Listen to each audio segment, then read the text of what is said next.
Good morning, good afternoon, good evening, everyone. It's a happy Ange day, and for more great artwork, go check out one of the best Twitter accounts you'll find for great artwork in Lord of Acca. But now we have a show to do, and it's the dream team. It's me and Johnny, who's 100% fit now. I believe he'll give his fitness update shortly. Just so people know, obviously there is transfer rumours going around like wildfire right now. Right now, I just did my Jonathan Ross impression. We will be talking about it at the end of the show. So we will be talking, obviously, Werner, and if there's any developments. But Johnny, before I say hello to everyone, how are you? I'm all right. I'm all right. Thankfully, the cold kept me awake last night inside the stadium because I thought my brain froze. It was so poor last night. But hey ho, a win's a win. Exactly, a win's a win, and we're about to discuss it. But let's just say hello to everyone that is in the chat so far. So good morning, Top G14. We will be talking about this, so don't worry about that. Adam, the same. I think a lot of them are going to be the same. Yoris, how are we doing? We're going to answer questions at the end, so that one's already been starred, Yoris. Tempest Fugit, good morning to you. David Shire, good morning, sir. How are you? Good morning from us. This is pinned to the chat. If you do want to become a member, just hit this link. You will be able to become a member. Lee, the Harvey lawnmower, is in the house. Good morning, Lee. I hope you're good and well. Andrew Jones is here. Stephen is here. Ben, who is on a train at the moment, so I'm going to be manning the comments. Enjoy your trip, Ben. Yoris is already here. Andrew, who else is here? Sean Slater is in the house. Red, the very, very, very first member of Tottenham on Tour. Good morning to you, sir.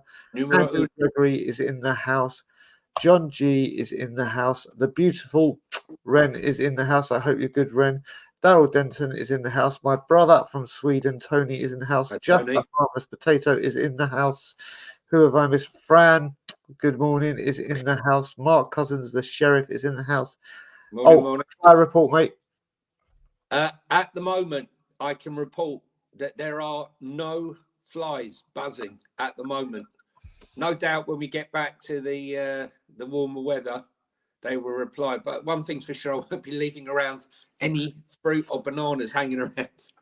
Just to get into that habit for the summer. You don't want to be doing one stray banana caused all that. Anyway. Zach, good morning to you, brother. It's good to see you. James Flower is in the house.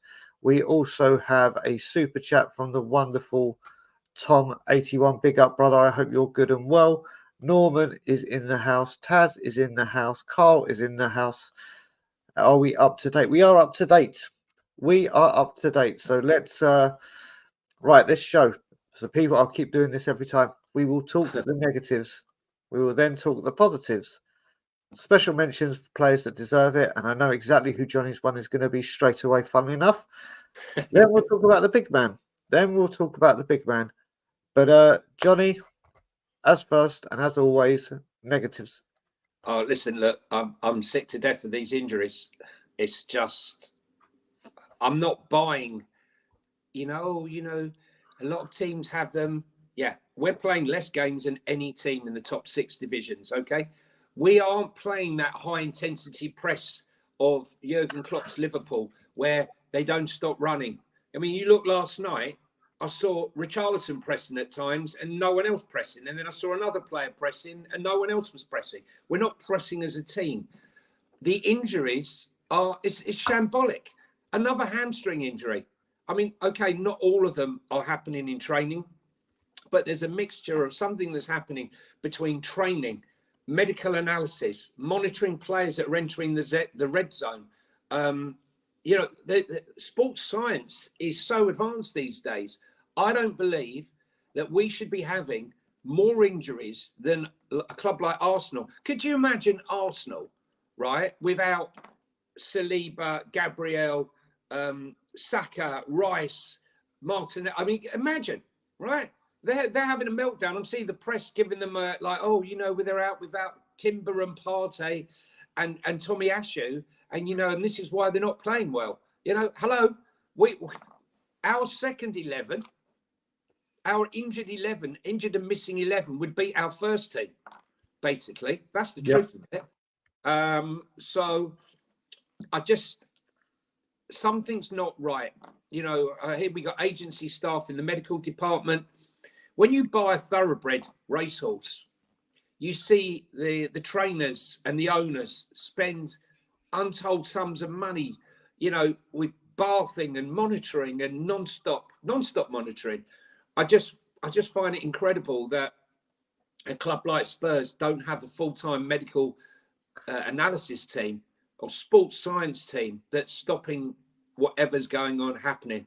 I mean, last night we lost Davies due to a hamstring, and I felt that the treatment that the referee allowed on Lo Celso last night was abysmal. I mean, I lost count how many times they went through the back of him in that first half and stamped on him. So yeah, that's a major concern of mine. And if it carries on like this, you know, where are we going to be? Yep, I'm just going to put this up because Callum, there's loads of you putting it. We are talking Timo Werner, but it will be at the end of the show. This show was always created to discuss the Not game like that the we others. had. Yeah. So that will always be the main feature of this. This will be discussed once we've finished the actual normal thing we do. So when we get to the end of the show, we will most certainly be talking about it. And who knows, there could be more developments on it. I've got Sky Sports News just to the left of me. Just in case anything breaks, got Twitter in front of me, just in case I need to go on. We've got you covered. Yeah, listen, with the injuries, what I will say as well is this has just shown why we needed extra bodies in defence in the summer. Not just now in the 5 days. These players have been, we are so stretched in defence, having to play 4 fullbacks, and we're going to come on to all of them in a certain place during the show. This is what happens. This is what happens when you keep having to play players over and over and over again, especially people like Ben Davies, where pace and everything isn't his best asset. And non-stop. We're only playing one game a week. Sorry to interrupt you. No, Johnny, I completely agree with that. I completely agree with that. One game a week. I'm sorry, I'm not buying this. You know, we're not in Europe. Imagine if we were in Europe. Seriously, where would we be? You know, it is really shambolic. I will not listen to the excuses. You know, the game's really intense these days. You know, other clubs are having injuries, but not to the extent that this club is having them when you're only playing one game a week. Something is amiss. Completely, totally, utterly agree. It's something that needs to be worked out. Another reason why hopefully a defender will not be too far away. Hopefully, I mean, that I say with bated breath. We're going to have to wait and see what happens there. But yeah, that was a negative. And then all I will say, one of the negatives for me was just that first half performance. Burnley were heavily changed. We all wanted to see as full a strength team as we could. And I believe we did. I'm happy Van der Ven didn't start. That's for damn sure. I was delighted to see Vicario on goal. It was a huge concern for me in the morning. And when I saw that lineup, I was like, okay. And I saw Burnley's lineup. I thought, okay, this should be not plain sailing and a heavy win, but I thought we'd make it a lot easier than we did. And the first half, there were spits and starts, but it just wasn't sustained pressure, was it, Johnny? I actually thought, honestly, I was losing the will to live watching the game. It was football to send you into a coma. I actually, at some stages, thought I was watching Conte ball. There was no dynamism. I can't even get my words out. There was nothing. We'll come on to him later, but I do feel that at the beginning, the first few minutes, Lo Celso and Bentancur were linking up nicely in the middle of the park. But then, like I said before, when those challenges kept coming in through the back of him, that seemed to get disrupted. But just the pace of play, and it was sideways, backwards. Yeah, it just felt very, very negative against a weakened Burnley team. And we played our full strength team. it's a worry. I've got to say, it's a worry. And let's be serious. It took something special to break the deadlock, because could you imagine us having to go up to Turf Moor again? Yeah, that was the biggest fear. To play another game, because I mean, we're playing all these games. We looked devoid of ideas. It was probably one of the worst games I've seen under Ange, if not probably the worst. I'm not sure. It just it was all wrong. Did you think it was much better in the second half? I don't know how to look at it. Look, the way I look at it and the way I went into it is what I will say is the more the second half went on, Lee, I'll check into that. Sorry if that is happening to other people. It may be because I'm very quickly going through them. I'll give it a bit more time to keep them up. My apologies, but Lee, if it carries on, just let me know. I thought the more and more the game went on, I don't know how you felt about this, Johnny. I felt that it had smash and grab from Burnley written all over it. I literally, as we got into the 60th, 70th minute, I was like, or just before Porro scored, and we'll talk about that man in a lot of detail. I can confirm that from myself. I thought it had smash and grab written all over it. And at the end, those two chances they had at the end, it could be, but the more and more it happened. But as I said on my reaction, as I said on We Are Tottenham TV, the most important thing for me was that come Sunday or Monday, whenever the draw's done, Tottenham Hotspur's name and number is in that bag, and it is. So again, just like I think Everton, just like I think Bournemouth, we had to get the job done, and we did. But the second half, it was a nothing game, wasn't it? It really was. It was a nothing game. But what's worrying me is these inverted, with playing with two inverted wingers, right? That's how excited Ben was yesterday.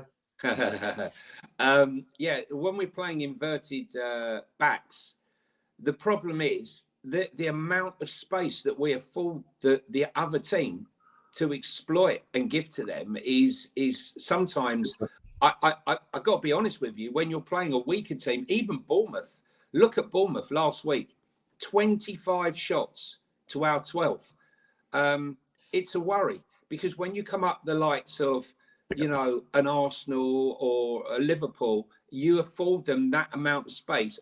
The problem is, obviously, we understand that when you're playing with Ben Davies and Ange-r Royal, you're not going to have the same, as well as they've been playing, and they've been playing very well.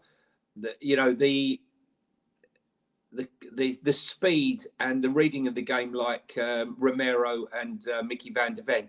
But we just look so open, Brian. And if he plays like this, if we do get into Europe next season, my biggest worry is Andrew's never done it in Europe. He's been poor in Europe, and I think those tactics in the European Cup games could be an issue. I think he's going to have to adjust it somewhat. But yeah, I thought Burnley were going to nick it. I really did. Did. It was poor. It was poor. And it was just, I don't know. It was hard to find many positives last night. Let's be serious. Mickey van der Ven on the bench, probably. Let's go to you said positives. Let's do it. Go on. You start. Well, I'll give you one positive, right? Which is quite incredible, because the one thing we all know is right now, well, right the way through, our attack has not been gelling.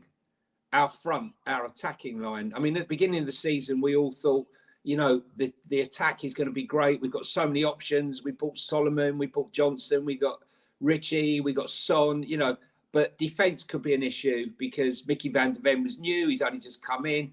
But it's been the opposite, where we just have not got anything up front. Yet, when I looked at stats yesterday, quite incredibly, even with the state of our attack and all our injuries, and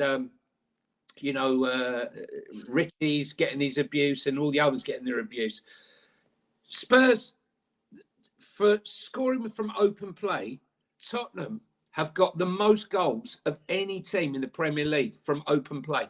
33. Wow. Manchester City got 32.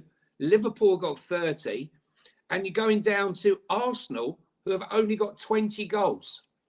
Arsenal got 20 goals from open play. We've got 13 goals. All right, if you give another one here, Chelsea, 23 goals from open play.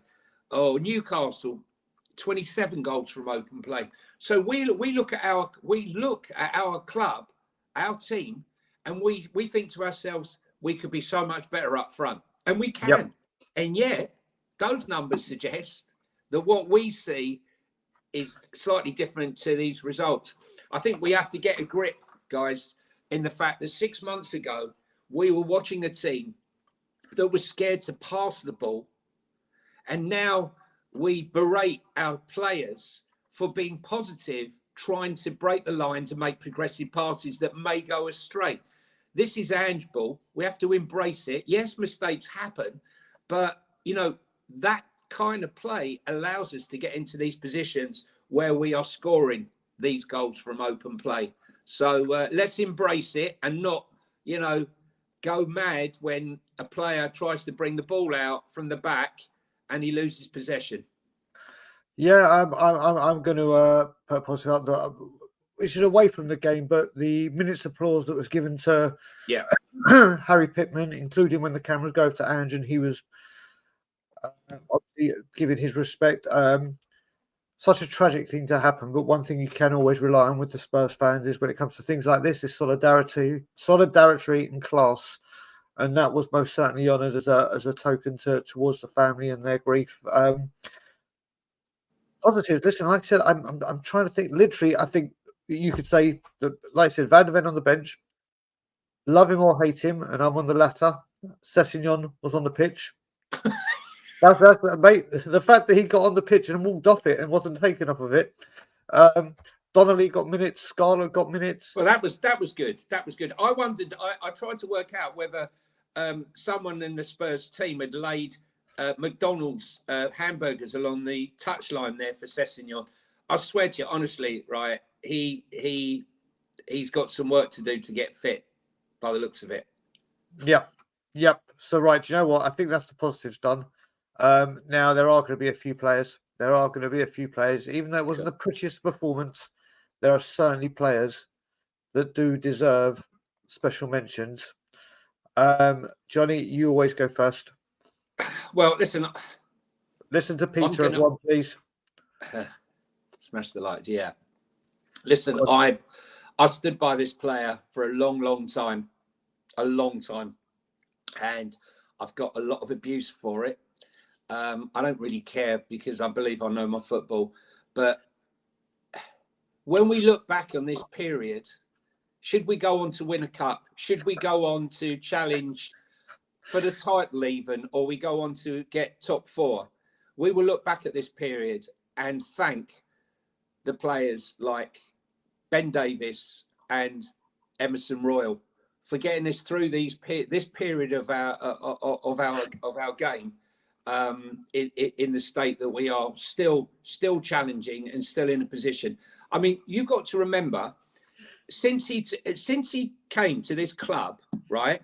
He has played for Conte and him. He's played at right wing back. He's played at left wing back. He's played at right back. He's played at left back, and he's played at right centre back. Okay. Those are the positions. Yeah, sorry, I couldn't help it. Yeah, it was a miracle, mate. It was a miracle.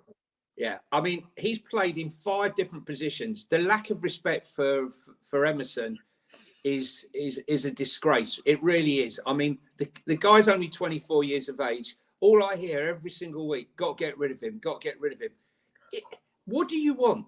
The guy wasn't designed to be a centre back. He's come in, and him with Davis have performed above and beyond. And last night's performance was absolutely superb.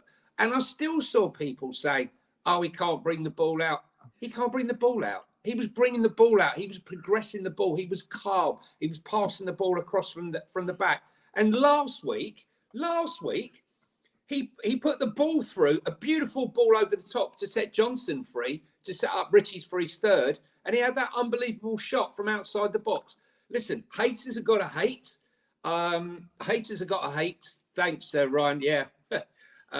Haters have got to hate. And, you know, we should be encouraging these players. This is no longer a football game of 11 players. This is a squad game, right? This is about a squad winning a title, or a squad winning a cup, or a squad getting to the top four. And as soon as fans start realising it and stop saying he wouldn't get into the first team, there ain't such a thing as a first team, right? Because we've always got injuries or suspensions, and other players have got to come in. And we saw last night, well, we'll get onto it, other players stepped into that void and certainly did not perform last night again, and showed the void and the gap between this level and the level required.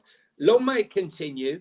And I hope after the last few performances that people will start to get off of Emerson's back and embrace it. Because if we were to lose him to Italy, because there's a lot of interest in him in Italy, we would be the weaker for it. There are other players that need to be left and got out of this club way before him. Rant over.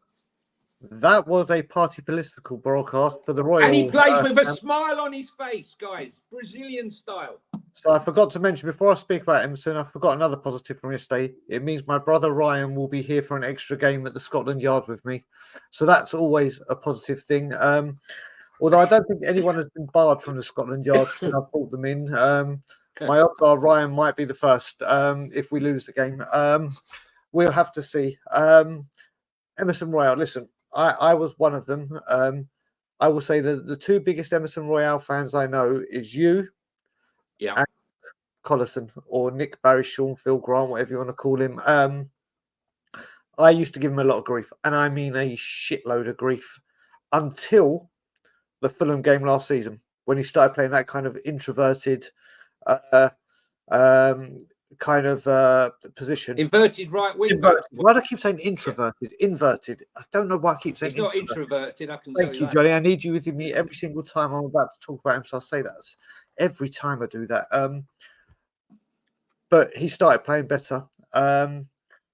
This, like you said, he was bought as a right back to play in a Nudo back four, to then play right wing back in a Conte back three, and a left wing back. Then go to right, and a left wing back.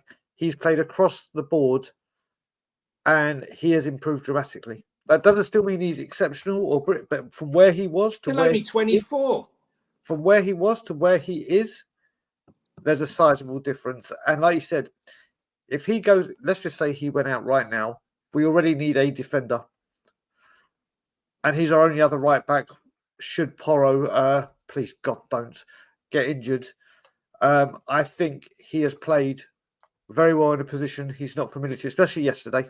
Don't get me wrong, he still has moments. The defence have still looked shaky because we don't have the Van de Ven Romero, but is that their fault for Ange telling them to play that high? That's the way the team have been told to play. Big up, Phil. It's still too early for me to be able to do that because everyone's asleep. But woo is what I will say. A very weak one. But yeah, I think Emerson had a very, very good game, and he deserves. I always say, like myself, if I'm big enough to give criticism, you have to be big enough to stand and give praise. And yesterday, Emerson Royal deserved praise. I do want to talk about my man of the match, but I'm going to save him for my next one, unless you bring him up next, because I don't think we can not talk Emerson and then not talk his partner. Because Ben Davies, who is someone that I don't think is good enough when the first 11 are there, and we all know that, we can all agree with that, but this is another guy that gets so much hate, and put in the bad egg category, which one thing I can state is he's definitely not a bad egg. He's not in the changing room causing a mess. He's not causing a scene. He's not a bad personality. He He was magnificent yesterday. I'm using that word a lot recently. It seems to be my word of the month. During the Magnifico. where we're creeping, we're monitoring. My word seems to have been magnificent, and he's had to be the experienced centre back again in a position that is not his. He plays left centre back in a back three for Wales. That's what his preferred position is in a central defence. And yesterday, his work rate is the game that really got cancelled out because both midfields weren't the greatest. He was everywhere, and you could see right at the end that he's gone and picked up an injury, as we know. We spoke about it before. Couldn't get him off the pitch because we made our substitutions, and he's still hobbling out. I think again, them two as a pair had a great game together. It's coming to the end because we all know Van der Ven will be fit soon. Then it will be Romero, and then it's forgotten you're not playing in the centre backs unless we need to sub one of them off. I think Ben Davies, who comes in for a lot of criticism, deserves a lot of credit today, Johnny. Listen, I got to be honest with you. If my son was watching, he would tell you that I always gave him a hard time.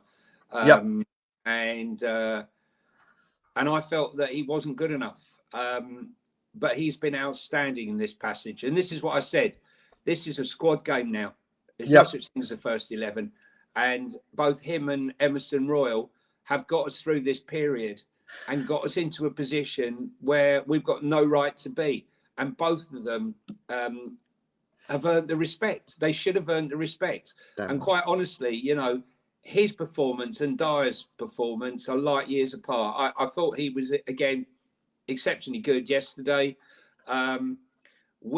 It's a serious worry again, Brian, because really and truly, is Mickey Van der Ven ready to come on and do 90 minutes, bang off the bat? I'm not so sure, you know, against Man United. So we've got, again, another new defensive partnership, Emerson and Mickey Van der Ven. It's a worry. It's a worry. But look, you know, he keeps getting the games. He keeps playing.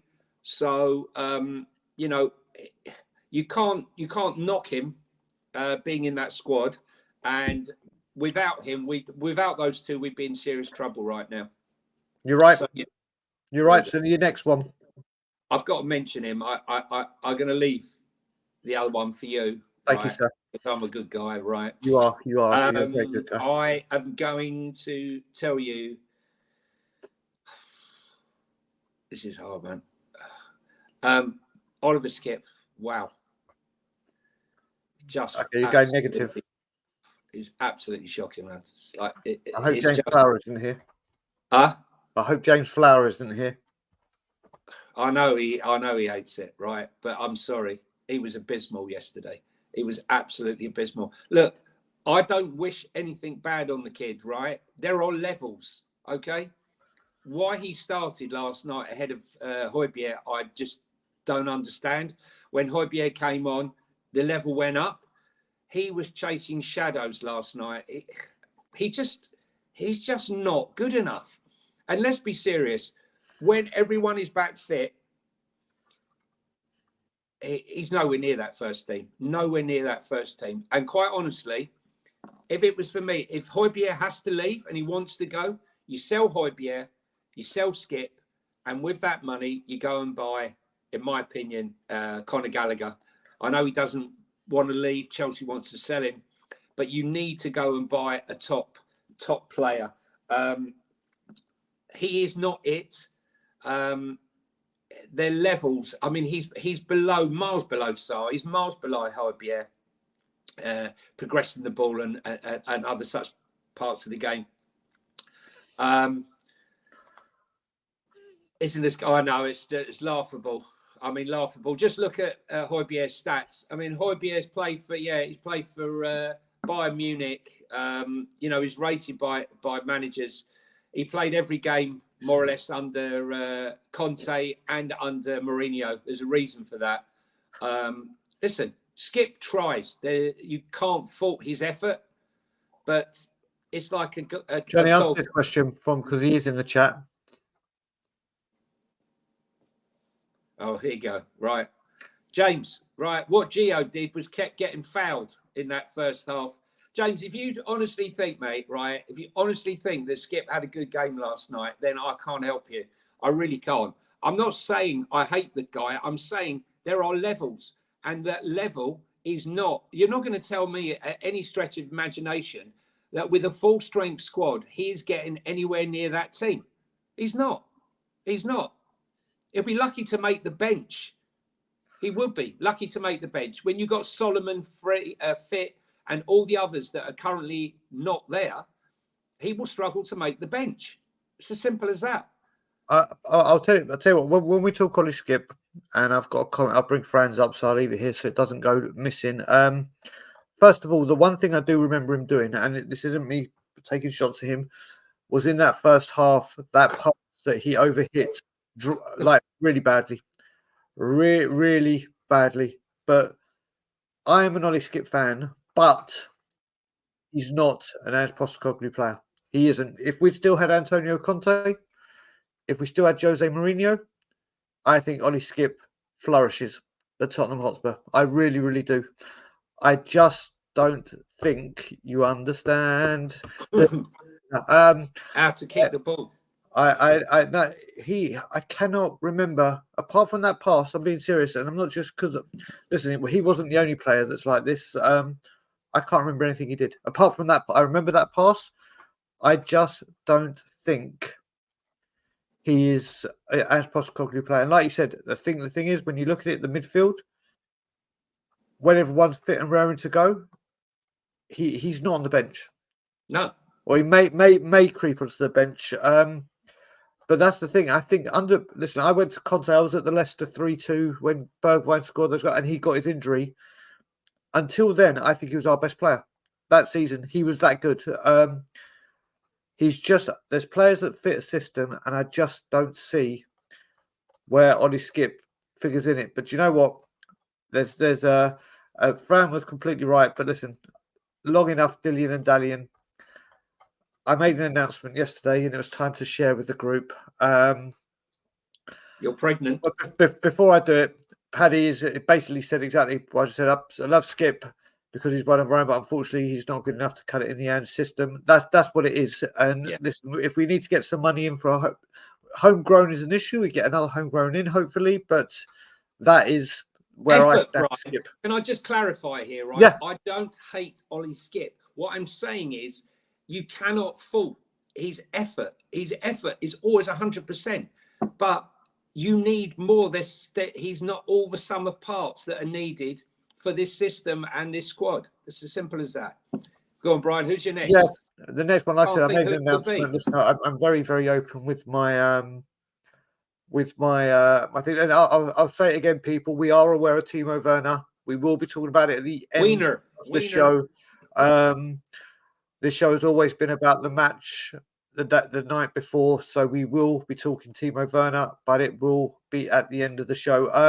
Like I said, people know about my mental health issues, my addiction issues. I need to add another addiction. My name is Brian, and I am a Porro-aholic. I need to share it with the group. Today was the day. My God, people will know me and Johnny in the summer. We're saying this guy can't defend. He can't. No, last January. Last January, but we were doing it. We're on this show when we started it, and when he came on again, when he started against Manchester United, I was with Ben and Simeon, and when Simeon read out the team news, I dropped to my knees, because I could not believe that he was on the pitch over Emerson. That's how bad I thought he was at defending. But my God, this man, I love him. I absolutely love him. James has just said him and Big Vic for Players of the Year. 100%. 100%. I think Pedro Porro will come onto the goal in a minute, but you and I have questioned his defending sometimes, and yesterday he was on it. He was on it. The whole back four was, if I'm honest. I can't remember Vic doing a bloody thing yesterday. I actually, for the first time, one save. Okay, maybe one save. Okay, so for him that was a very, very quiet game. And with that back four, Pedro Porro is just a very, very, very special talent. His comments afterwards, going at Tim Sherwood, He said, even if you put me in prison, I'll soon take over it. Keep up with the bad things. It just inspires me to be better. And Well, then, what did Sherwood say? Sherwood, do you remember after the Leicester game on his debut, he said it was an awful signing. He's a terrible Oh, right, lad. yeah. So he's come back for Sherwood. The strike. The game, you know what? You look at it and you say games need. There's certain games where the only way it's going to get one was a bit of magic. Well, Johnny, first of all, I think you're magic because somehow you always know when a goal's about to go in. I've seen your Twitter video that you put up. Yeah. You just happen to get it every single time. If you put my link on there, as people go there, they'll be able to see it after the. I'll find it now and put it in there. But that goal was when that ball left his foot. The angle we had watching it live on the cameras as opposed to where you were, just watching that ball in flight was a thing. It literally was like a quarterback throwing a Hail Mary. It was like unbelievable. It was a thing of beauty. You talk about Porro whilst I get the link for your tweet. I was just going to say, look, let's start with the negatives first on Porro. I won't. There's no negatives. No, there was negatives. There wasn't. Yes, there was. And I'll No, tell you, there wasn't. His corners were poor. They were floated in straight, right? Okay, straight to the goalkeeper every single time, right? There was no variation on them, okay? And also, he took 3 free kicks, which went straight to the goalkeeper again, floated over. So that's my thing. Now he's normally fantastic delivering. The delivery was pretty poor. You got to call it because these are options. These are chances. These are chances. But his stats last night: 119 touches, 83% pass accuracy, 59 of 71 passes completed, 8 out of 13 ground duels won, 6 long balls completed, 4 tackles won, 3 interceptions, 3 key passes, 2 out of 3 dribbles completed, and 1 goal. What a way to win it, huh? What a way to win it. It was a fantastic goal. The thing I love about Porro as well, I really liked it. It really came to me at the Luton game, where I was at the Luton game and I was by quite near the front. And he was battling, I can't remember who he was. He was battling in the corner to try and win the ball back. And he was going to that player, to that player, to that player. And on the third player he went for, he managed to get hold of the ball. And he's gone out and he's gone like that. And, you know, and he's riled up the Spurs fans. And I thought, look at the passion. You know, I love that. You know, how often have we said, you know, players come to the club and you don't see the passion for the club? I see that. It's all over Porro's face. It's all over Vicario's face. Yep. There's quite a few players that have that. And that's the team spirit I love. And Porro's got that in abundance. And I thought it was quite interesting that Ange spoke about, we all know what he can do going forward, but he's been working on his defence. So he openly admits, Ange, that he needs to get better defensively. And he still has more to do. He still has more to do. Again, so young, like Emerson, like all our rest of our majority of our players, we have got so much progression still to come. This is the start of the journey. And, you know, if we can add to this squad and keep our best players, I think we are going to have some exciting times ahead at Tottenham. And he's going to be 100%. one part of it. Before you go on to your next one, I just want to say Sean's right. We've seen how influential Trent Alexander-Arnold has become. And yesterday, when we needed creativity, we know Porro's passing is exceptional. And he has a wand of a right foot or a rocket of a right foot, whichever one you want to call it.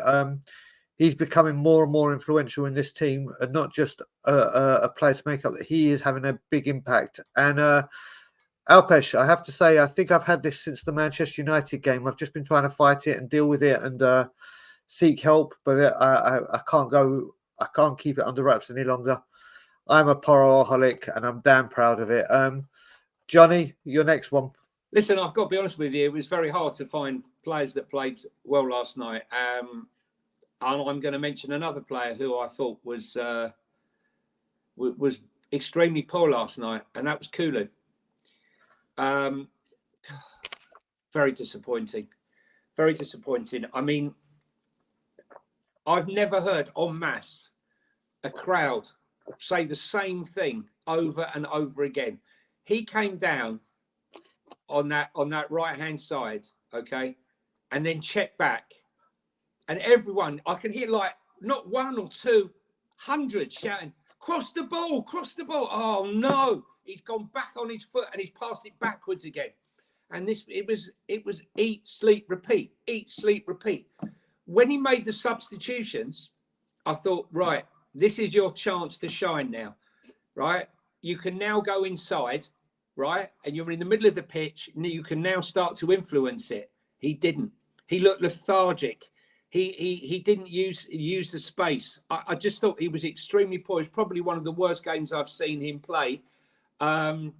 We need more from him than what we saw last night. He really just did not raise his game at all for that whole match.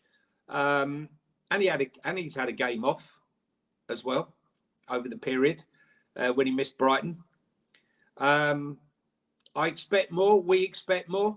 Why can he not cross that ball first time? Please explain to me why. I just don't get it. And I'd like to see him and Johnson swap positions now and again, to have him on the left and have him on the right. I've got to say, with Becky, listen, it was one of his deja predictability performances. The guy, again, this all goes round, and this all surmounts to our lack of strength and depth and our injuries. Listen, don't get me wrong. I don't want to see him on the wing anymore. For me, he is now competition. Wasted. He is now competition in the midfield because he has been magnificent. There's that word again. He's been great in midfield. When he's been in the central positions, I've really what I've seen. Really? He needs to, when he's in the centre, yeah. Out wide, he's just not having the impact. But you know what? You left out one person that deserves a very, very special mention. I know who it is. And I'm completing the back four. Oh, okay. I'm completing the back four. Destiny Udogie. I am convinced that you hear Spurs, but you hear about the drug testing, whatever. I think that pitch needs to be inspected for teleportation devices down the left wing, because 1 minute he's the furthest man back mopping up, and there are about 3 or 4 instances where he had defended and sorted something out, and then he just goes on a surging run down the left without the ball, and he's just taking players over for fun. This man's lung capacity, this man's strength, power, positioning. Is he 20 or 21 at the moment, Destiny? 20, I think, is he? I think he's 21. He might have been 21 now. Destiny, honestly, just like Rich said, this man's athleticism is it's off the chart. This guy is such an incredible player. He's Real Madrid in 3 years. Mate, we need to do maybe everything. Not even that. Mate, I think you're going to see not the same way of pathway that what happened with Spurs. I think with Destiny, you're going to see what happened with Delhi. And I don't mean falling off a cliff. I mean contract after contract after contract. I wouldn't be surprised if he gets another contract during the summer to stop that, because this guy is special. This guy is extremely. Well, we got him on 6 years. That should be enough. Say again? I think we got him on about a new 5-6 year contract. Yeah, I think they'll keep extending it. I think they'll keep giving him pay rises like they did with Delhi. They can't let it get to his head. Obviously, Delhi had other issues, but I honestly see the contract pathway. He's not Basuma, Brian. He's not Basuma. He's better than Basuma. No, I mean, if you look at him, he's not like dressed to toe in LV. Yeah. Without that. Yeah. These are the best wing backs or wingers or inverted backs since, as he said there, Colin, since Walker and Rose. Definitely. Oh, without doubt. In fact, this will be with a full strength back four. I don't think there's a better back four in the league. And I also believe that with our midfield, there aren't many better midfields as a full strength midfield. Where we are weak, I believe, I don't think, I look at Johnson, I don't think he's a top 3, top 4 player. Richie isn't a top 3, top 4 player. I don't think Manor Solomon is top 3, top 4 player, and so on and so forth. I think we have to somehow find some gems up front, because we could definitely do a lot better. But no, his strength, hold up play. There was a moment in the first half where the balls come out and he's trying to get the play. And I thought, Destiny, you can't hold the ball that long waiting for it to go out. He just stood there and the guy had no chance of getting round him. But yeah. Any you want to bring up? Who else? I thought it was really great to see Bentancur last night get the captain's armband, a mark of respect that the squad and everybody else has for him. I know I did a poll.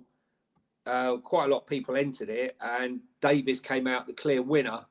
And so I did expect Davies to get it, but Ange is looking towards the future, and Bentancur, the determination to come back from 2 injuries, one after the other, and still make a contribution. I think he deserved to get the captain's armband last night.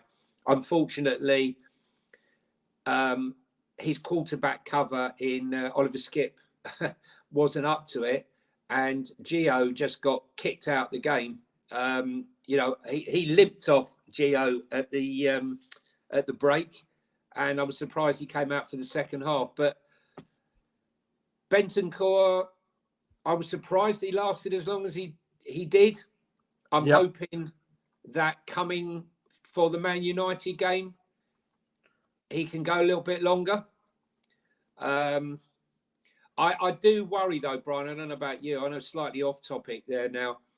Is Mickey van der Ven really ready for 90 minutes next to Ange-r Royal? This is what we'll find out. Listen, I'm happy he didn't come on yesterday. I thought I'm delighted. Although I did think near the end, just bring him on for 2-3 minutes, let him get some movement in his legs, some proper game time. Obviously, he would have had a warm down straight after the game, so I think they're monitoring it.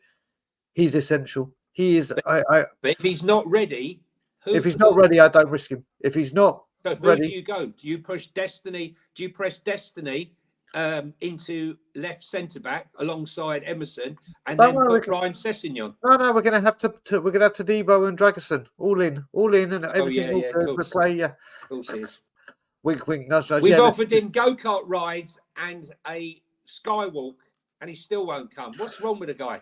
Yeah, we'll touch on transfers. Do you know what? Let's get on to Ange, and then we can start doing transfers. Did we miss anybody out? I will mention one person, and I think it's just a confidence thing. I really do, and I'm sticking my neck out like you have with Emerson.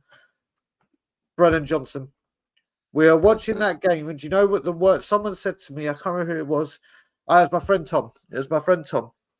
We were sitting there watching the game, and he took that shot from long range, which is something I've wanted him to do for ages. But he just seems, and the word he used was timid, and it's the exact word. Once he took that long range shot, and it was a cracking shot that the keeper saved. I thought, that's it.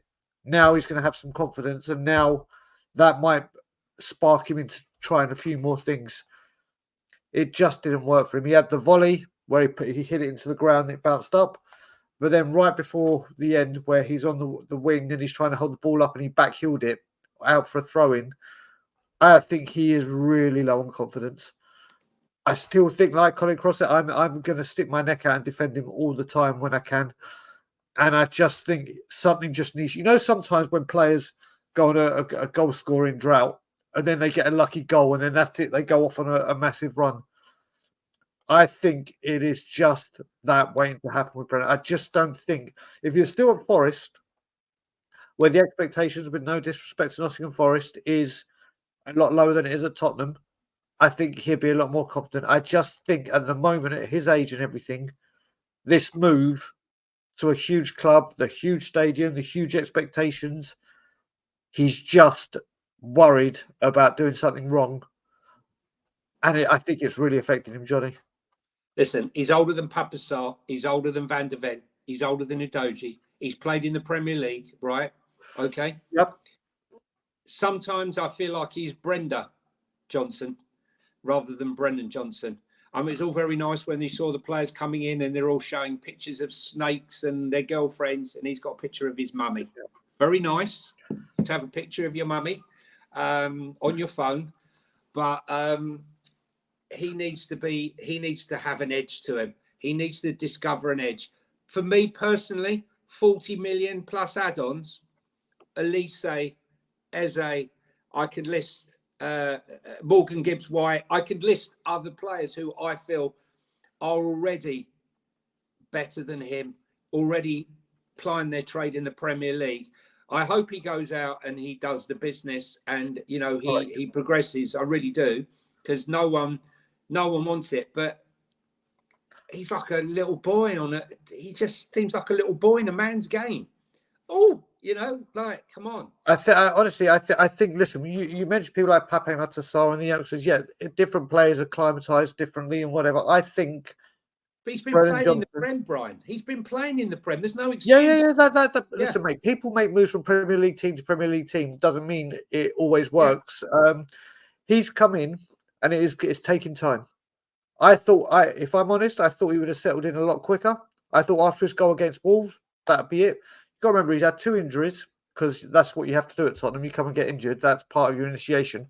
I think he comes good. It's just right now, whilst we're so injury depleted, there's a lot of expectation on him. He will come good.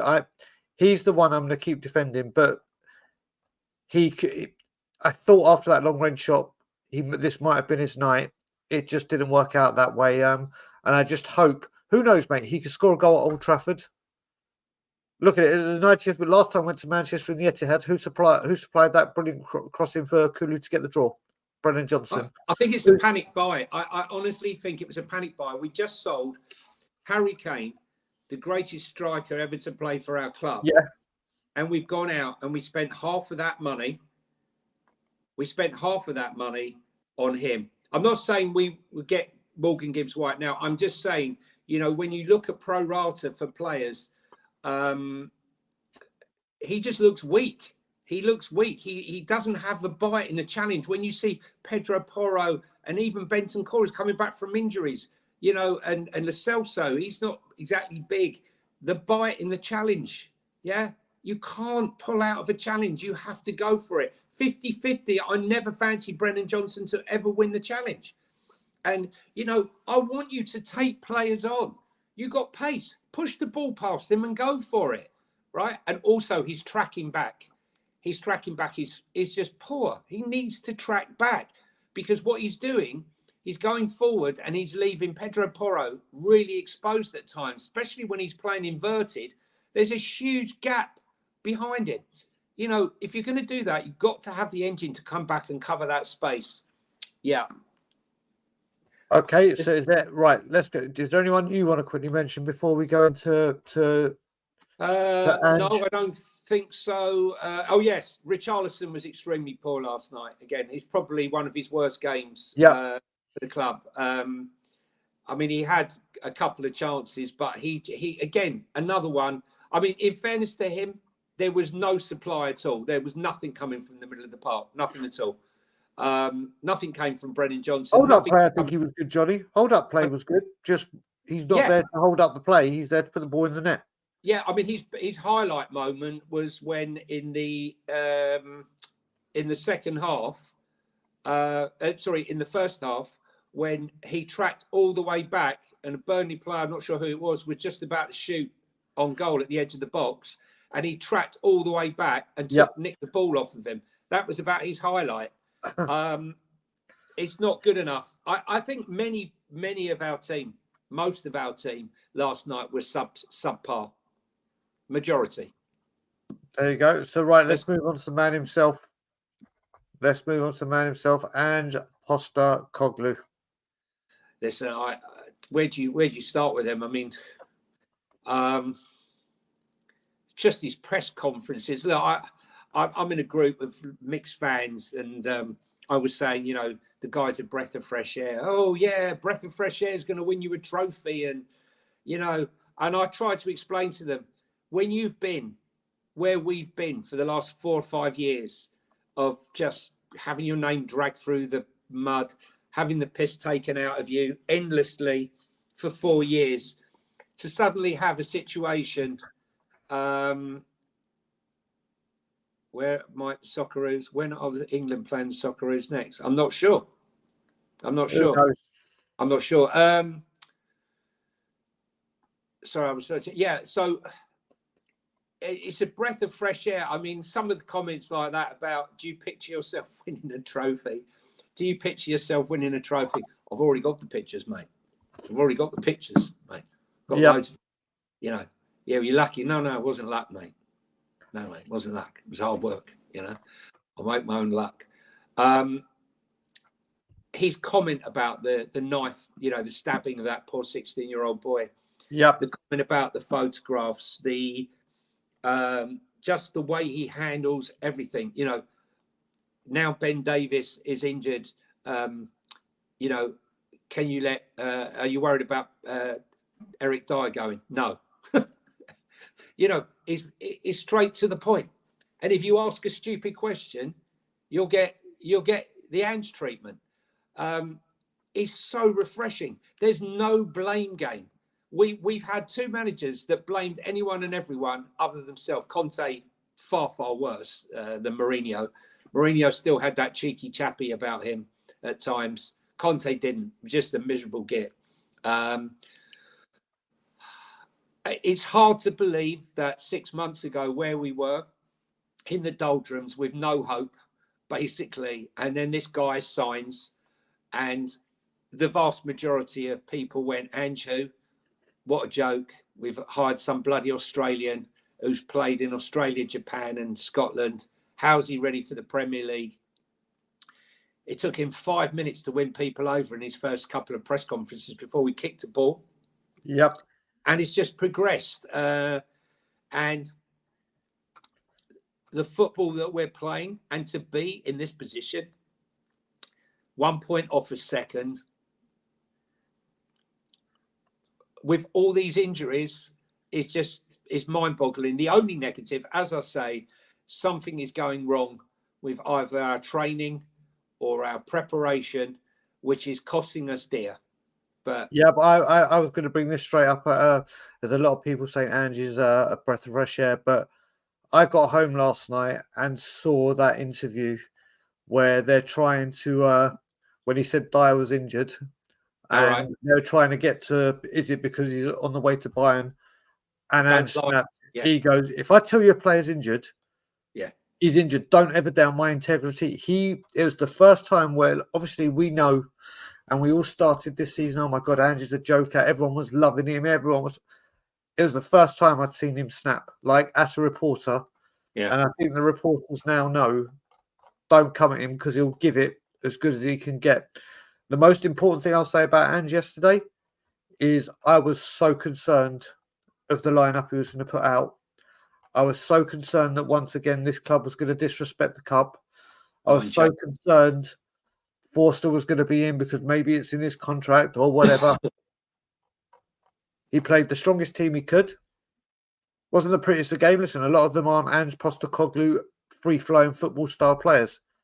The most important thing for this club is to go on a cup run and try and bring this trophy home. And I keep mentioning it. With the passing of Terry Venables, I'm convinced our name is on the cup. I'm absolutely convinced that we're going to end the drought the year he passes. Because he's got 4 in it.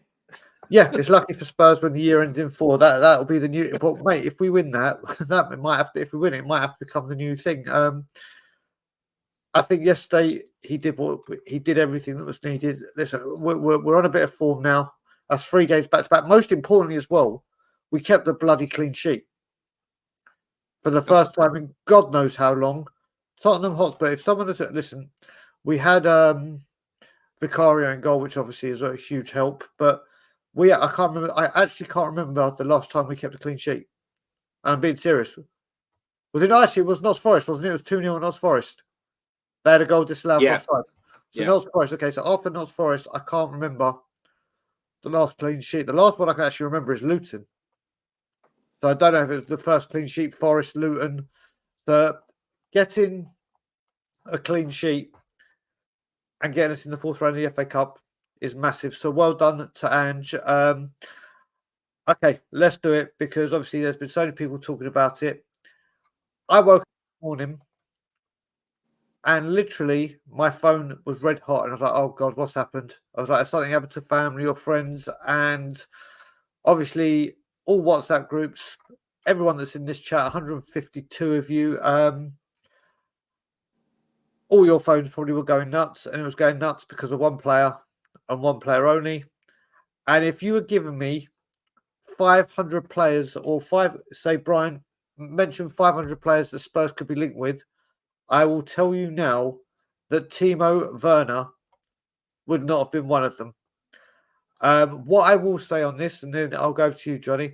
I'll go on to about what I think about the player and everything after you. But I said before this window, and ever since the last window shut, the only thing I am judging Daniel Levy on before I start going nuts and doing everything would have been, I didn't even know that before I do anything, he would have been 81 today. It's the cup is ours. The cup is ours. We're winning it. We're winning it for Terry. Eltel. But if you give me 500, I said, I don't care how much we spend on a player. I don't care where they come from, who they play for, whether I know them, whether I don't.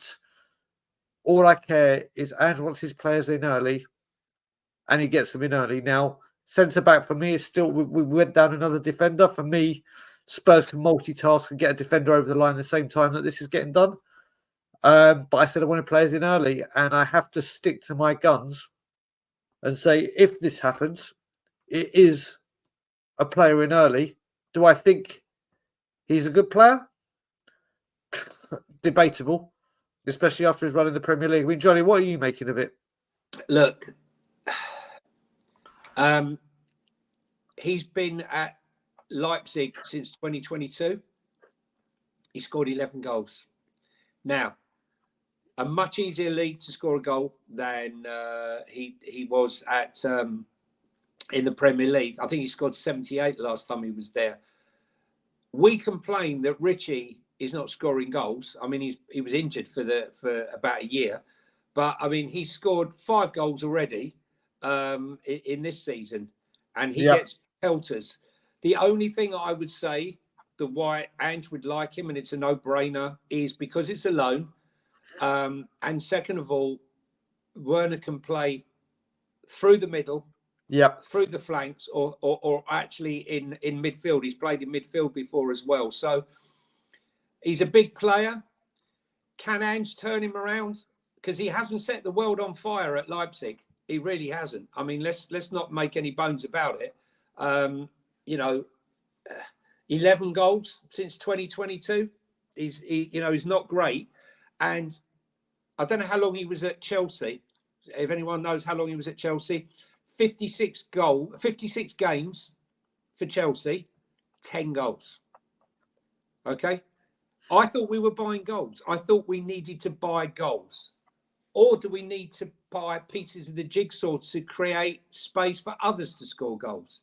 Maybe it's a piece of the jigsaw that he sees Wiener, I call him Wiener rather than Werner, offers us. But for me, what I don't understand, Brian, a year ago, we desperately needed centre-backs. So what did we do? We were desperate for centre-backs. We were short. We all know we were short. So we got rid of Tanganga. We got rid of Longley. We got rid of Sanchez. We got rid of, who else? Rodon. Okay. And we bought in one player. Okay. And then we bought in a death, Phillips. So we were short. We got rid of 4. And technically, we only bought in 1 because the other one's not playing. Okay. So we got rid of 4 and we bought in 1. Now we got rid of another one. That's 5. And we still not bought in 1. So we are meant to be progressing and bringing in more players in defence. Our most crucial position, that's the first deal that should have been done, Brian, right? Yep. More than any other. How can you be in a position a year ago where you're desperate for centre-backs, you get rid of 5 centre-backs, and you bring in technically 1 in Mickey van der Ven? I can't include Phillips because he won't even give Phillips minutes in a cup game. right? So 5 out, 1 in. Explain to me what's going on, because I think this is the disaster and the disgrace that has gone on in the centre back position. Not good enough. Yeah. I mean, listen, with me with Timo Werner, he came to the Premier League to obviously a team that we're not very fond of, and he was sensational at Leipzig. He was red hot. It was unbelievable. And then he ran rings around us, as I think Sean Slater said, or someone said. And you looked at it and you thought, there's a player there, and there's no doubt this man has got pace to burn. It will be another speed merchant that we have at this football club. Does he offer us options? So Son, if need be, can go central and Werner can go left? Yeah. Yes. Other way around, does it work? Yes. Does it give Kulusevski, Johnson, and whoever else is there another person so we can rotate should we need to? Yes. Do I think we're going to get the player Chelsea got? And there's actually, do you know what? I actually started. There was actually a Chelsea. You want that player though, Brian? Do you want that player? So there was a Chelsea fan in here, Aniban, and he's literally said the things he said. Timo Werner would really provide a lot of work rate to your team, but it's too unpredictable with his finishing. But can help you attacking. Yeah. Fair play to this Chelsea fan coming in and speaking. And being polite and not being all the normal lot that come in. I don't know what to express on seeing two of our attackers, but they're in the starting level of the final in the Champions League, playing for our London rivals. In Havertz, look, put it this way: would I rather Havertz or would I rather Timo Werner? Timo Werner a billion times over, in my honest opinion. Well, he's a younger. Havertz is a lot younger. From what I'm understanding as well, it's. See, this is the bit I don't get as well. I don't know how I feel about it. It's a loan with no option. So what this is, see, the deal coming in is probably they've seen we've got injuries, we've got this, we've got that. Then you bring him in. Now, surely if there was an option and a value, should he get the ground running? It's like, right, there's our option or there's our whatever. I don't think I'd want an obligation, but the option is there. We hear about when we're sending people out on loan that we always want to have this option to buy or obligation to buy in it. Yeah, when we bring someone in, we don't. And we need to wait and see, Brian. We need to wait and see. But I wouldn't be surprised, Brian. You know, let's be honest. If you want quality, you're not going to get your top quality first targets in January. So there is a potential that come summer that Richie could be off to Saudi, right? For the same money. Saudi probably pay the 50, 60 million. They probably won't have any problem paying that money. Goes to Saudi, and then Spurs go out and buy their first choice striker, right? And maybe that's the reason behind it. Because right now, with Son away, and the likelihood is of injuries, with Veliz now injured, and Dane Scarlett is not good enough. I'm not saying he's not going to play for anyone. You know, he's 19 years of age. I just don't think he's quite ready yet. I hope he proves me wrong and bangs in a whole host of goals. But, you know, if Timo Werner comes in, I agree with the Chelsea player there. I think it's his ability and his strength in the play, the build-up play, that's going to bring other players into the game. He's experienced. He's a German international. I can't remember. Must have had at least 50 games for Germany. Must do. I think there is an option. Well, by the sound of it is, but then, as we were saying, listen, when we look at it, correct. He's a confidence player. He's a confidence player. We'll have to see, but what we do have to say, this is, don't get me wrong, I will say it, and I've said it a million times, the most important thing is the bloody defence. And just because he comes in, if Timo Werner, and it looks like, let's face it, this looks like it will get done. A loan deal, but there's no real extended talks. This will be quite smooth and quite simple. Can't believe I'm saying that with Spurs and a transfer. But the most important thing is it's another day in the daily dragathon, as I'm now calling it. We don't know what's going on there. I mean, Johnny, what have you made of it, or do you know anything or heard anything? No, Count Dragusin. Listen, quite honestly, you know, he's going to be a squad player. should we be buying just a squad player? You know, I mean, we should be having players that are battling for position. No one's got a God-given right. And if we're in Europe next season, you know, you're going to be playing Europe and what's the name? Well, you need a squad. This is not a team game. I keep saying it. This is a squad game. Okay. We need, hi, morning, Sherm. We need strength. And we are nowhere near strong enough in attack, in quality of strike, and in quality of centre backs. I'm sorry, we're just not. We're really not. And let's be honest, an injury to Destiny or an injury to Romero or Mickey van der Ven spells trouble. And the same with Maddison. You know, as soon as you take Maddison out, if Gio's not there, there's zero creativity. There are lots of problems with this squad as it stands. But somehow, despite it all, we are where we are. Could you imagine this squad under Conte or Mourinho? We wouldn't be in this position now in the league. Not a chance. So, but I mean, Johnny, let's put it this way: if Werner's here, do you forget that we need defenders? Forget that, because we, as a extra addition to the forward line. Do you think this could be a flop, or do you reckon this could be a? No, I think it can help us. I do think it can help us because, you know, he's got the experience in playing. I should be running a poll probably soon. How long will it be before he pulls his hamstring? Should he sign? I'll wait for him to sign first. But I think he offers us lots of options up front. As I say, can play through the middle as a lone striker. He can play out wide. I mean, I heard that people talking about Brennan Johnson playing through the middle on his own. I'm sorry, he's so bloody lightweight. You know, I just can't see it. I just can't see it. Timo Werner can play out on the left, can play through the middle, can even drop into deep midfield. I think he's going to create a lot of space for other players. I think it's going to be a welcome addition to the squad. It's a no-brainer deal. It's a great deal, actually. Good morning. You know, would I have picked him? No, but I mean, I didn't know he was.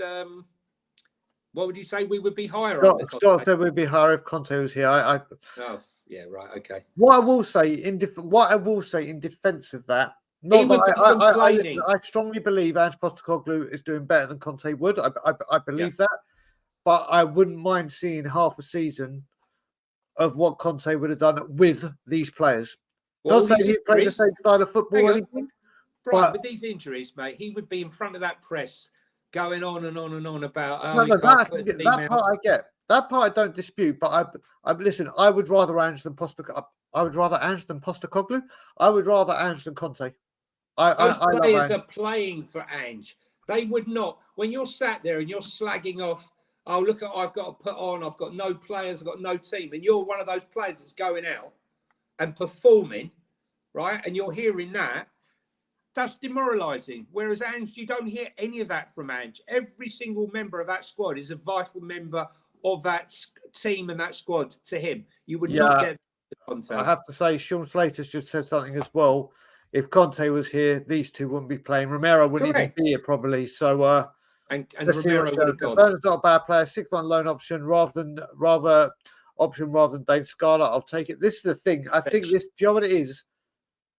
I think this has come completely out of left field. And what I will say, and I'm not comparing these, but obviously, if James Flower is here, I'm surprised he hasn't said it. Vicario Rea, we didn't know. Listen, we saw what he did at Chelsea. I think this is the thing, because he was at Chelsea, because he was a complete flop at Chelsea. What was the price tag he came in at Chelsea? No, he's got 10 goals in 57 games.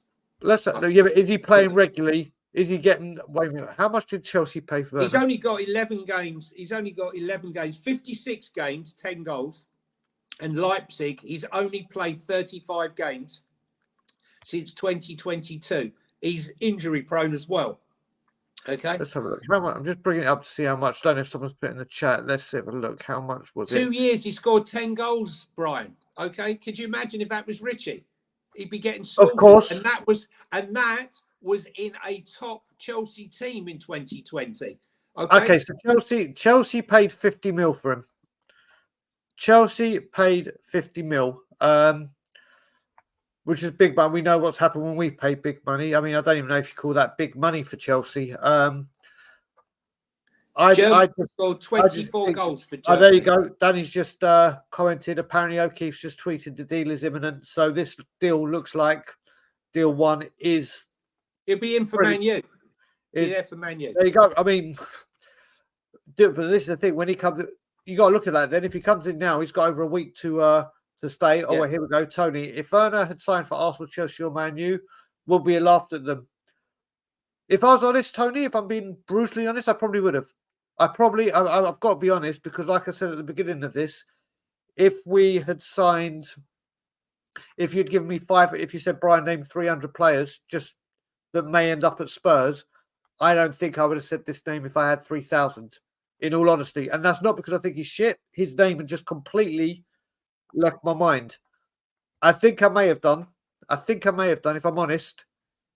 But that doesn't necessarily mean it's going to be a bad signing. I get the question completely. I mean, would you have laughed, Johnny? I mean, I'm just looking at the goal stats here. 2 years in an unbelievable Chelsea team that were winning everything. He scored 10 goals in 2 years in 56 games, right? Okay. In all competitions. I mean, you know, if that was Richie, he'd be getting slaughtered 5 goals a season. And, you know, in his 2 years or a year and a half at Leipzig, he scored 11 goals and he's only played 35 games, which signifies the fact that he's been injured a lot. Yep. You know, what happened to the guy who still wasn't prolific? He was never prolific at Leipzig, 78 goals in 4 years. But that's a lot better than, you know, what I think he does bring is strength, power, pace and experience to bring players into the game and create space for others. And that could be, like I said, he could be a jigsaw piece that Ange feels that he can add to his armory that will help the club. And if it's a temporary fill to help us get through to the end of the season, I'm all for it. It's a no-risk deal. Can I just say, I've left this name up here because I just had to check the picture and it is him. This is a big up. I haven't seen this guy. I used to work with this guy at booking.com in London. I love this dude. Tom, I hope you're okay, my man. I will reach out to you via WhatsApp or Facebook afterwards. I hope you're in the fact, mate, I haven't seen this name for ages. Put a huge smile on my face. He also asked players coming in, realistically, Johnny. Let's do it this way. Do we see any other players coming in before United? And to everyone in the chat. We need a centre back. I have to say, Tom, come up. There you go. How did these players do at Chelsea when they were? Listen, they didn't get their game time. They went off. No, hang on a second. Mourinho got rid of them, right? He didn't think they were good enough. Okay, and that was down but that to doesn't Mourinho. mean that's. I get what he's coming at. Yeah, I get what he's coming at. Listen, that's what we do when we write players off. That I agree. Just like Tony had said, he wasn't 18 years of age. Come on. Yeah, but just like Tony has said, would I have laughed at if he'd gone to Arsenal and Arsenal or Chelsea? And I said, honestly, I think I would have laughed. But then I've also got to admit, doesn't matter. This is what he's saying. Different managers have different ways of playing players. No, 100%. Maybe, and Postecoglou. No, he can obviously see something. He can obviously see something. Look, he's no spring chicken now. I think he'd be coming up to 28 or he's almost 28 years of age. You know, he's not like 22, 23. So, you know, he should be at his peak. He's experienced, and probably we need a bit of that in the squad. You know, he's a German international. Look, it's a no-brainer. It's a no-brainer. And you're not going to get your top strikers in January. It's as simple as that. My only shock, I'm happy with it. I'm happy with the deal coming in. But for me, my biggest shock is we are desperate at centre-back. We just lost another centre-back last night, and we're getting rid of another. So, in essence, we got rid of 5. We got rid of 5. We got rid of 5 centre-backs. We got 3 centre-backs injured. And we're still not looking at buying a centre-back. And we keep putting Dorrington and Phillips, who probably will not be seen again very soon. As soon as we get the players, we're not going to see them again. Yeah, I mean, right, let's just wait. The Chelsea man is back. Big up, Anne Brown, big up to you, sir. I don't know how you react to seeing two of the main. Yeah, you said before. So we'll see. But let's talk defenders. By Manchester United. Now with Davies' injury, obviously this is the concern I have, and I'll be honest, and this is where my Levy hatred comes from, is now that he sees Van de Ven back, he's like, it's okay, Davies has gone out, so Van de Ven just plops back in.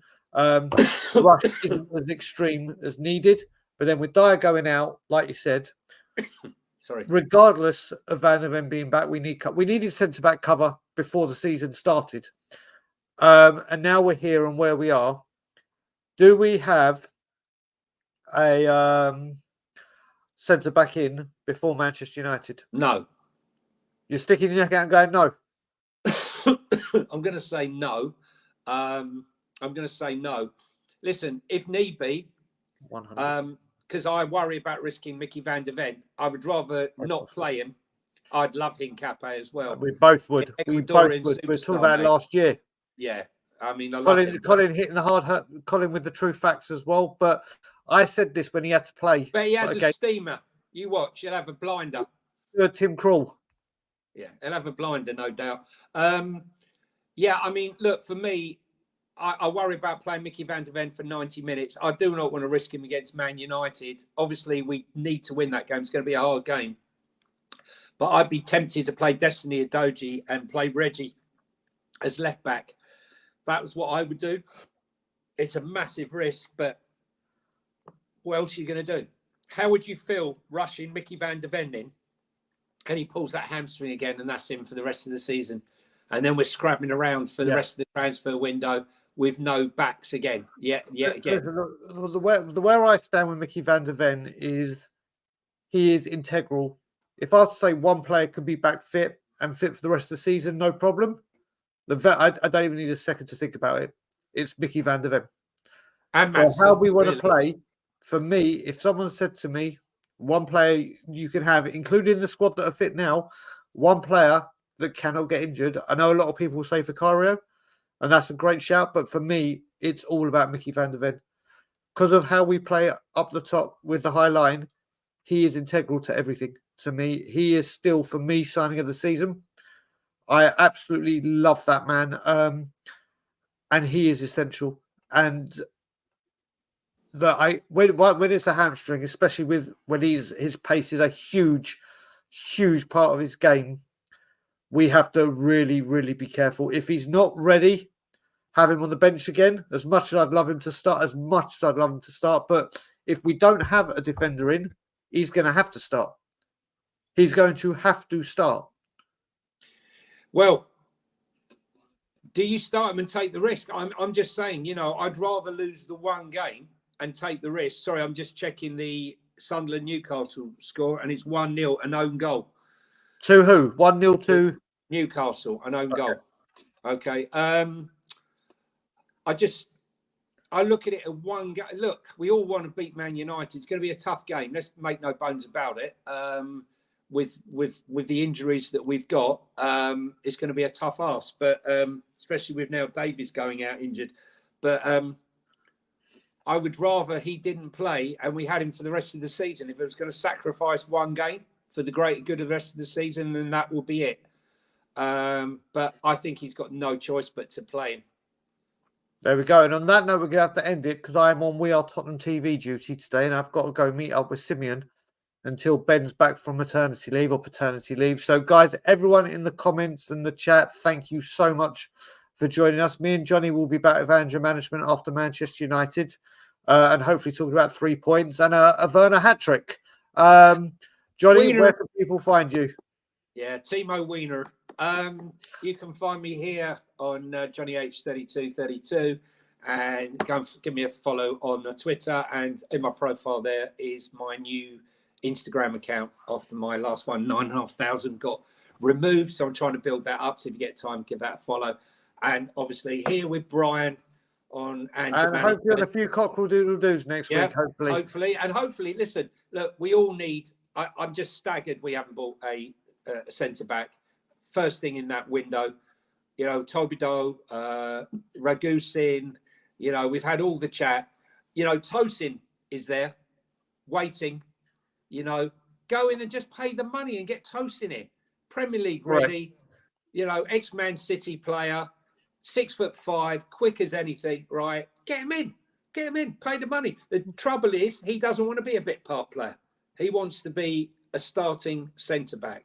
There lies the problem. But when we get into Europe, Brian, we all know that there's going to be rotation, and you cannot just have 2 quality and a couple of also-rans playing centre back. We need 3 or 4 quality centre backs. Agreed. And guys, hopefully tomorrow I get a full day off, unless Spurs do something or something goes on. Then we'll be back with something. If not, we'll be back with Cockerel Doodle Doo Monday morning. Thanks for your support. Have a great weekend, whatever you do. Like, comment, share, subscribe, and as always, Levy out. Come on, you Spurs.